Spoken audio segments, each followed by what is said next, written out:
അല്പം സംസാരിക്കുവാൻ വേണ്ടിയാണ്. അതിനെനിക്ക് തൗഫീഖ് നൽകിയ അല്ലാഹുവിനെ ഞാൻ ആദ്യമായി സ്തുതിക്കട്ടെ.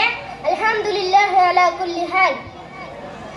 മനുഷ്യവംശത്തിന്റെ വ്യക്തി ജീവിതത്തിനും സാമൂഹിക ജീവിതത്തിനും അവതരിച്ച വിശുദ്ധ ഖുർആനിലേക്ക് മടങ്ങുക എന്ന വിഷയം സിവിലൈസ്ഡ് സൊസൈറ്റി എന്നവകാശപ്പെട്ട് നടക്കുന്ന 21ാം നൂറ്റാണ്ടിലെ സമൂഹം പോലും യുദ്ധങ്ങളിലും കൂട്ടക്കൊലകളിലും മുഴുകി നടക്കുന്ന സമയം ഏറെ പ്രസക്തമാണെന്ന് ഞാൻ വിശ്വസിക്കുന്നു.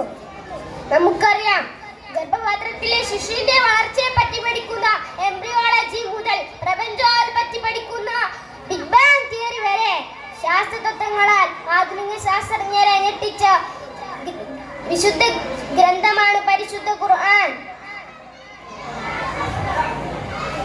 എന്നാൽ അതിലേറെ വ്യക്തമായും സ്പഷ്ടമായും ഖുർആൻ സാമൂഹിക ജീവിതത്തെ കുറിച്ചും വ്യക്തി ജീവിതത്തെ കുറിച്ചും സംസാരിച്ചിട്ടുണ്ട്. ആദം സന്തതികളെ, നിങ്ങൾ ഒരൊറ്റ പിതാവിന്റെയും മാതാവിന്റെയും മക്കളാണ്.